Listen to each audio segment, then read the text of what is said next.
most of our people have been struggling with how to get a student visa or study visa for either USA, Canada, Australia, Malaysia, and and all those countries which have good prospects once you are done with your study. And I usually encourage people, if you've just finished your high school education in your home country, if you have just finished your high school or whatever you call it in your home country, it is the best time for you to apply for a student visa, because most of these embassies, they are so adamant in giving you a study visa if you have an education gap of like 10 years, 20 years, 30 years. Most of these embassies will be so reluctant to give you a study visa. So that is why I usually say, if you are a parent, if you are a parent to a young person who has just completed their secondary school education, uh, start preparing them for international exposure, because that is where the world is heading to.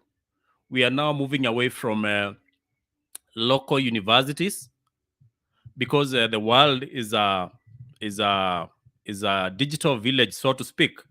So everyone is connected to the other, and if people who are knowledgeable are not sharing this information with our young people, you'll find that all of them end up in local university. I'm not saying they are bad, but there's nothing wrong with getting international exposure. There's nothing wrong with showing our students the right path, instead of going through the usual and the common beaten path, so to speak, where all of us went to local universities, local colleges, and even some of our students are left along the way because they are not able maybe to afford uh, school fees, but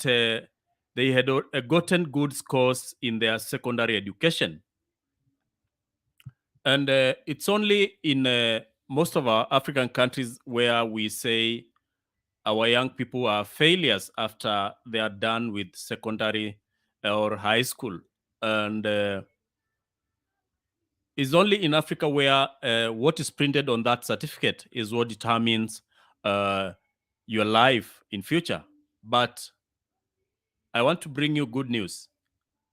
Most of these international universities, even in USA, even in Canada, even in UK, they have what we call like a bridging program, like what we call uh, prerequisite, where you do prerequisite. If it's biology, if it's a course related to IT, you do courses which are related to IT as a prerequisite, so that you can start your university education regardless of the grade you had gotten in your secondary education. So if your child, if your brother or your sister uh, got one of those grades we call small grades, uh, from D, C, B, especially the D's. We usually say those are low grades, even the C minuses.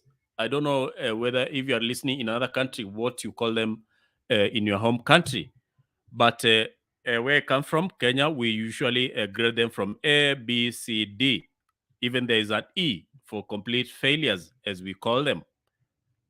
But if you come to think of it, these students are gifted in different ways. They are gifted. That can be a footballer who can. Uh, that can be a musician who we are denying a chance because they got a D in their secondary education. But Jackson is here to bring hope and to tell you that it's possible. It's possible, and this is something which has been done by other people. to bring this student to be able to study in either the US, the UK, Canada, Australia.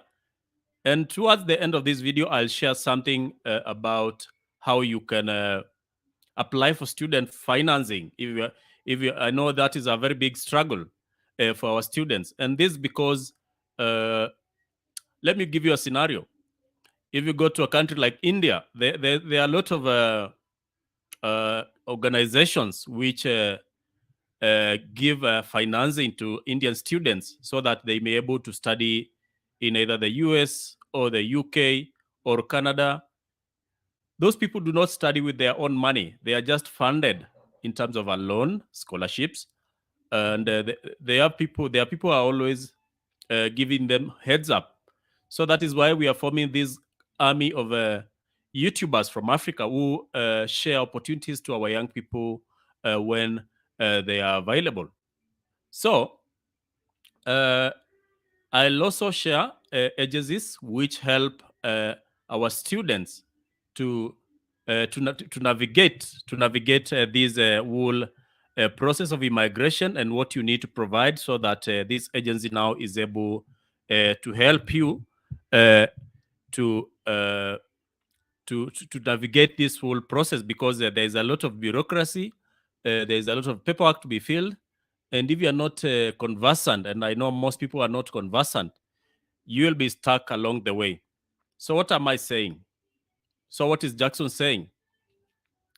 If you're an African student, if you are an Asian student, depends with which country you are watching this video from. I would prefer you use the agencies, the registered and the legal and the legitimate agencies for the country you are looking for. Either for student, let me say mostly for student, there are so many agencies which you can use which are registered. And for example, for Australia, they have the Home Office as a list, a registries, so to speak, of registered, legitimate agencies which help students, whether you are going to pursue your undergraduate or your postgraduate studies. Yes? So the agencies do the heavy lifting for you. They do the paperwork. So you're not burdened with all these things. Come here, go there. No. The agencies do that. And I'll share with you an example. This is just an example. They have not sponsored this video. It's just that it's wise to share, because I know most of you where you're watching from. There's an agency called UNICEF, and there's a viewer, a subscriber of this channel, who shared with me that agency. So let me show you. The name of this agency is UNICEF. You can check them online, and they're in East Africa. And as you can see, they usually have student fairs. I don't know what is the other name for student fair. Like it's like a recruitment event, something of the sort. As you can see, they hold different admission fairs. Let me call them that, where they educate our students, where they give out this information to our students so that they know what to expect or where to start if they want to study abroad. Okay? So let me try to enlarge the screen for you so that you see right now what they have. You see, like right now, they have an exhibition fair for people who want to study in Canada, and the fair, the entry is free for 2023 February. That should be on 14th February 2023. It's actually 7th February 2023 from to 14th Feb 2023.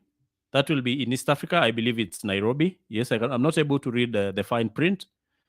And this is the content of the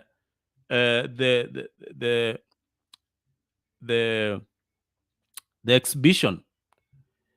They'll have delegates from uh, all these universities which they are aligned with. They are aligned to. I don't know which is the correct word to use. So you just need to go there to their website and register for this event. It's a free. You can also book a consultation, which is free online, or you can either even call them. And these are the services they offer. I'm uh, trying to show you. So they give you, they get you an application. They get your application documents together. So they help you to bring or to collect all your documents, the application documents. They mostly deal with students. They help you to bring all these documents together, be it a passport, name them, all these documents, including your transcript. The other thing is they help you to meet the conditions of your offer, because each and every university has its own conditions before they admit you in their university. So uh, some universities require you to do an English exam. For example, if you are going to study in English speaking countries, so they'll help you prepare for IELTS, for example, or prepare for Germany classes. It depends with the university and the country where you want to pursue your studies. The other step of the process, they help you to get a visa. So these companies have a team which is experienced in visa processes. So they review your case and give you the best chance of. They even tell you whether you stand a chance, because they have your interest at heart, because they want you to study in those countries, because they have already been funded by those universities to do the recruiting. Sometimes they require you to pay some small money, like 20,000 Kenya shillings. That is like 200 and let me say roughly 200 US dollars. You can convert that to your currency of your home country. Uh, so after that, after everything is done, they'll help you now even to book for flights and accommodation, and they guide you and they help you throughout this whole process. So let me, for example, let me give you an example of a student who is looking to study to do the undergraduate studies. Let me click that one. Let me hope it will. Yeah, it is. It has already taken us. They have also arranged. This information is about the fees you'll need to pay for an undergraduate degree in UK, for example. It will be 130 US dollars per year to 53. Depends. It's a wide range, because each and every university has its own fee requirement, and also the course you are taking depends, because someone who is taking an engineering degree or a medical degree is not the same as person who is doing an art degree. The fee will be definitely different. So for undergraduate, the courses in UK generally take 3 years for you to complete, while in some take 4 years. So it depends with the fee for the USA is 26 to 90 US dollars per year. You can convert that to your home currency, you see, and the degree course typically takes 3 years in most courses, apart from some which take 4 or 5 years, like medicine. And the intakes are there are three for USA. There is fall, spring, and summer. Malaysia too. They also do Malaysia, and the fee is there, 1,600 US dollars per year. That is quite affordable. And the intakes are February, April, and September. Australia is also in their radar. Canada too, and you can go ahead and read. So you just need to contact them, because they are in business. They've already been engaged by the by the universities. So this is something definitely, if you're a student or if you're a parent to a student, which you definitely need to keep a keen eye on, because most people are falling uh, for the trap of conmen and unscrupulous people. But if you go through these agencies and these agencies which are registered, there are many. I've just showed you an example. As sure as day, you'll get a good university where you can go and pursue now your undergraduate, postgraduate degree. And I usually say this: if you want to pursue an undergraduate degree and you've already gotten your diploma, for example, I usually say it's advisable for you to pursue a degree which is related to your diploma, because the embassy will ask you questions why you want to change maybe your study to something else. Why do you want now to do for example, you have a diploma in nursing, for example, and you want to go to Canada to pursue a degree in arts. It will raise a question. You need to have an explanation, a good explanation why you are changing, which again is a very big burden. You'd better choose a course which is related. You can change it to, for example, if you are for example, you are a nurse. I like giving an example of nurses. You can do a degree in healthcare management. That is even with the wording, it's related to whatever you are applying to do while in that new country. So let me hope our people will take advantage of these opportunities when they present themselves, because they are once in a lifetime opportunities. And most people come from those places where information doesn't filter through, doesn't reach the mashinani. So they end up not being informed, and these opportunities uh, just fly past. We don't take advantage of them. So let me hope that this video has been helpful. Go to the description of this video. Check the link. I'll share it in a short while after we are done with the live. And you can also watch other videos which I usually attach at the end of this video. And don't forget to subscribe. Apart from subscribing, the best you can do right now, if you've already subscribed, make sure that the like button down here, it's down there. Just make sure that you click, just tap it slightly so that you see those many colors.